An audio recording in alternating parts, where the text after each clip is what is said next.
All right, let's talk about something that hits close to home for so many of us: communication. Specifically, those big mistakes we make as parents, as spouses, that can just drive a wedge between us and the people we love. It often comes down to this one tiny little habit that we don't even realize we're doing. So let's get into it. I mean, have you ever been there? You're just trying to have a normal conversation with your kid or maybe your partner, and bam, it hits a brick wall. It's like you're trying so hard to connect, but it feels like you're on two different planets, right?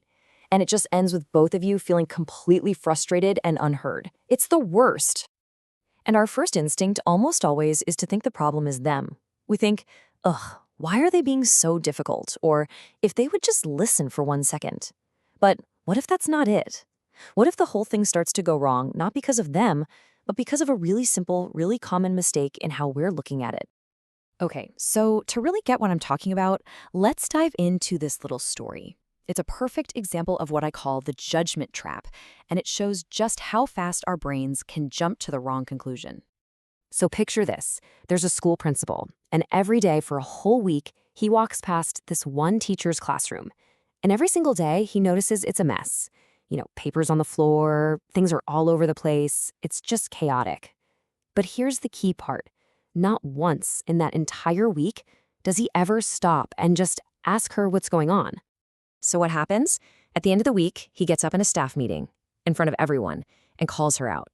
He says she's undisciplined, that she clearly doesn't care about her job. I mean, just think about that for a second.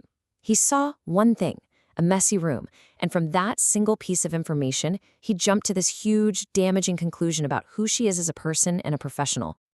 Now, on the surface, you can kind of see his logic, right? Messy room equals a careless teacher. It seems to make sense. But is that really the whole story? What was he missing? What was the piece of the puzzle he never even bothered to look for? Well, here's the reality. That teacher was suffering from severe, crippling back pain the entire week. We're talking pain so bad she could barely even stand up, let alone bend over and clean up the classroom. The only reason she was even at school was because she was pushing through it for her students.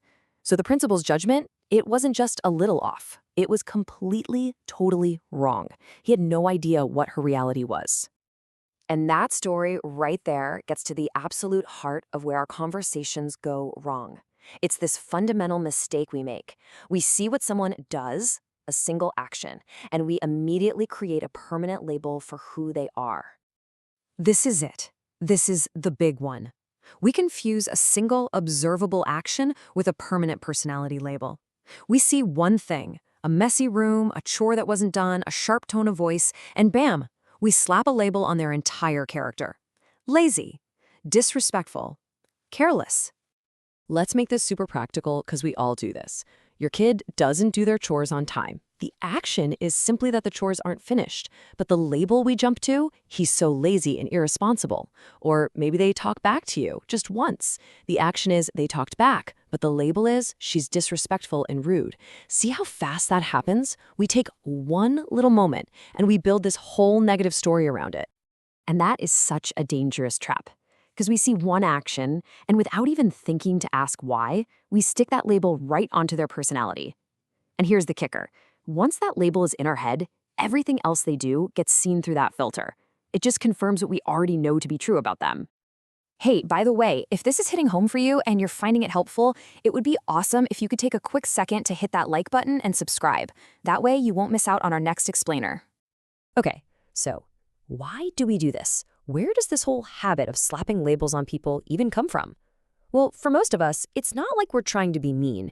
It's actually a pattern that a lot of us learned growing up, and it's tied to a really common style of parenting. And that style is all about one thing: control.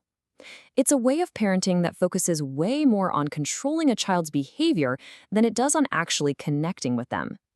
The main goal becomes, how do I get them to do what I want, instead of what's actually going on inside their head? So what are the tools in this control toolkit? I bet some of these will sound pretty familiar. Things like threats. If you don't stop, the guard will come get you. Or bribes. You'll get a piece of chocolate if you're quiet. Shaming is a big one.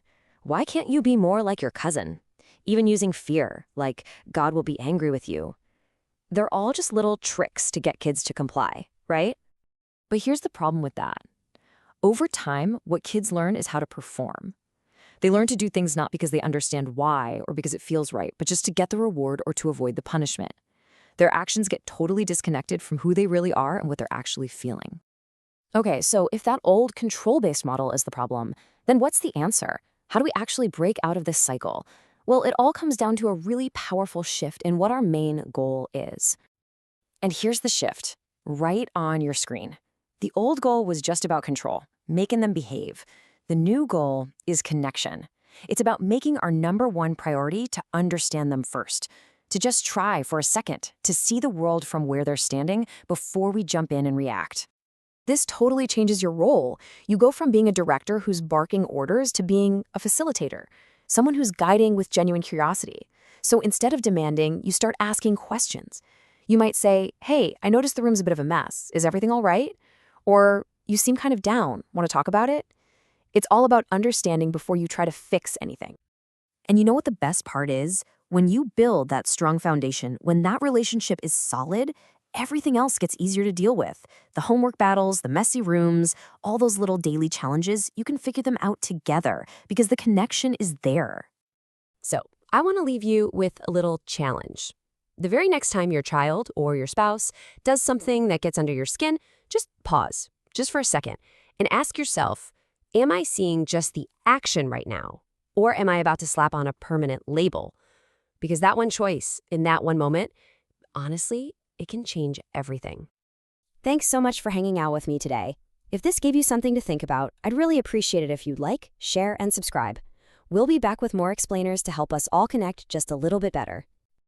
Just so you know, all the ideas in this explainer are based on the work of Sobia Sonnefeld. If you're struggling with these kinds of issues in your own family and you'd like some one-on-one guidance, she offers sessions and workshops. You can reach out to her directly using the contact info right there on the screen.